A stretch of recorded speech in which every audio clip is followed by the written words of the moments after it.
Hey, salut tout le monde, c'est Juvenco, on se retrouve aujourd'hui pour une nouvelle vidéo. Donc il va parler, comme vous pouvez le voir, de tortues aquatiques que vous pouvez mettre dans votre bassin. Donc à ce moment là j'ai pas encore le titre, mais ce sera à peu près ça. Donc je vais vous dire comment vous pouvez mettre une tortue aquatique. Donc c'est vraiment super, elle est super mignonne. Vous voyez là, elle veut mordre, hein, elle va sortir, donc du coup je vais la remettre. Mais voilà, donc je vais vous dire comment vous pouvez avoir une tortue aquatique dans votre bassin ultra facilement. Donc c'est parti. Alors déjà, il y a une chose qu'il faut savoir, qu'il faut que vous sachiez, c'est l'espèce que vous voulez. Si vous voulez une espèce que vous pouvez mettre dans votre aquarium, dans ce cas, ça sera le sujet d'une autre vidéo. Mais pour l'instant, je vais vous dire une tortue en bassin. Donc déjà, il faut que vous ayez un bassin et que vous ayez la superficie de votre bassin. Donc déjà, il ne faut pas que ce soit un bassin trop profond. Donc là, vous voyez que c'est un peu profond quand même, mais qu'il y a une pierre. Donc si elle veut, elle peut monter dessus, hein. Elle est toute seule. Vous dites ouais, mais elle est toute seule, c'est un peu cruel et tout. Mais pas forcément. Pourquoi? Et ben ça c'est une tortue qui est un peu solitaire quoi. Donc à deux, elle peut tuer son congénère. Donc franchement, toute seule, elle s'en partira pas plus mal. Donc cette tortue là, c'est une tortue, donc pour les connaisseurs, c'est une Sternotus carinatus. Donc elle s'achète grande comme ça et puis en très peu de temps elle grandit.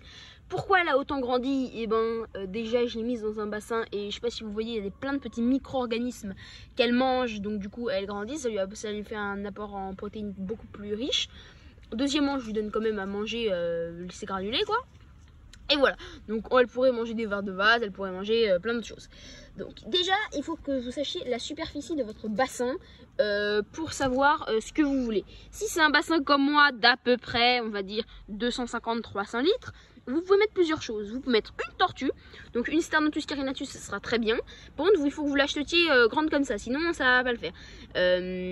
Vous pouvez l'acheter grande comme ça va vous coûter une petite centaine d'euros, peut-être 50 euros maximum, minimum, dans ma ferme tropicale à Paris ou sur le Bon Coin peut-être.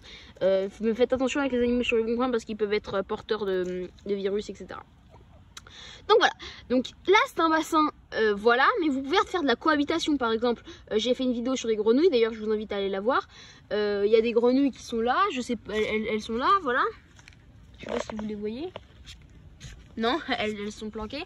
Donc voilà, elles sont là, il y en a 3. D'ailleurs j'en ai retrouvé une, donc du coup il y en a 3. Et voilà, donc vous allez par exemple dans les espèces, la Sternotus carinatus c'est la plus disposée à aller dans un bassin. Pourquoi ça? Et la Sternotus carinatus elle va pouvoir rester dans ce bassin toute l'année. Donc je sais pas si vous voyez là-bas, il y a du sable, donc elle va pouvoir s'y enterrer pour hiberner. Donc vous avez, mais elle ne respire pas, c'est quoi ce délire? Et oui, elle peut respirer par son anus, c'est un peu bizarre de dire ça, mais elle a une concentration beaucoup plus importante de vaisseaux sanguins à cet endroit là, du coup elle peut respirer forcément par l'anus. Elle récupère l'oxygène de l'eau, etc. Donc voilà, donc ça vraiment c'est l'espèce la plus disposée. Après vous pouvez mettre d'autres tortues saisonnièrement seulement, et quand il commence à faire froid, vous les rentrez. Donc voilà, donc j'espère que cette vidéo vous aura appris quelques trucs. Si vous voulez liker la vidéo, c'est avec plaisir, hein, moi je prends toujours. Si vous voulez vous abonner, c'est juste un petit clic et moi ça me fait plaisir. Et voilà, donc on se retrouve comme tous les jours. Maintenant je fais une vidéo par jour, hein, c'est bien. Et voilà, donc merci. Je vais juste vous remontrer la tortue pour je vais pas la déranger trop longtemps.